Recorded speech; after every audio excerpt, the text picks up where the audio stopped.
It's all looking very bad, not only for Dominic Raab, but also for Rishi Sunak, because we're getting caught again in what did and what didn't the Prime Minister know. Now, of course, the waters have got very murky recently because of Boris's extremely tenuous relationship with Truth. But the problem is that relationship is supposed to be there, it's sort of embedded in the job. Now, we're getting to a point where it becomes very difficult for Rishi Sunak to keep Raab on and also keep the knowledge of what Raab is supposed to have done at a distance. I don't see at the moment how Raab can possibly survive and how Raab can possibly think that he's doing anybody any service by continuing in his current role. The longer he stays, just like Zahawi, the longer he stays, the more brittle is the current Prime Minister's position. Now, that may be his intention. His intention may be to bring back Boris, or some absurd nightmare variation on that. Bring back Liz.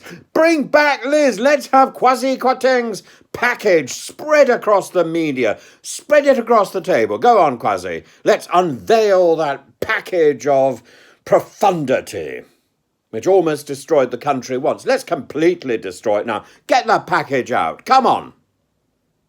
Is that what they actually want? Or do we want to get Brexit done? Or, get it done. Get it done. Again. It's like Brian Blessed. What utter nonsense. We cannot roll the clock back, no matter how many people may want to. We cannot undo Brexit, no matter how many people may want to. We cannot pretend that the Brexit that we've got is functional, has done us any favours at all, even despite Boris's claims. The vaccine rollout, which he's going to champion again with Nadine Dorries this evening, it isn't because of Brexit. It's because some people worked very hard in Oxford and Cambridge to produce a vaccine at speed under rules which were already there under the European agreements that we'd already got. Brexit did not speed up that process. What speeded up that process was the ingenuity and the determination of the scientists and the doctors who were working very hard. Oh, for goodness sake.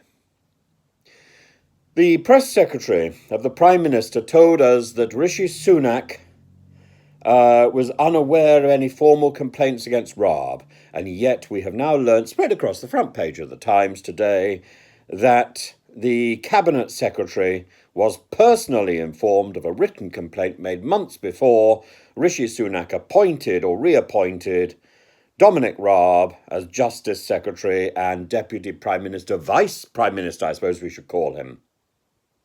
It hammers an almost a death blow into the position of the Prime Minister as well as Dominic Raab. It makes it absolutely clear that it is impossible from now on for the Prime Minister to claim he didn't know of any complaints when he appointed Rishi Sunak, when he appointed Dominic Raab. Because if the Cabinet Secretary was not doing his job, if Case was not doing his job, if Case was not on the case, then he's a very poor Cabinet Secretary. If he didn't say, oh, but there have been some dodgy complaints about dodgy behaviour, is there any truth in this? If he didn't say this to the Prime Minister, or if the Prime Minister didn't pay any attention, well, either Case is not a good Cabinet Secretary or the Prime Minister is living in cloud cuckoo land. Now, of course, we could take either of those positions and still say, it's perfectly possible for the press secretary to tell us that Rishi didn't know. Rishi may have been told. He didn't know. Don't know, don't care.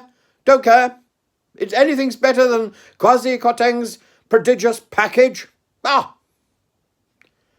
there comes a point where don't care, don't want to know, don't tell me, becomes some sort of indolence, some sort of stupidity. I'm not sure I want to be governed by a stupid Prime Minister.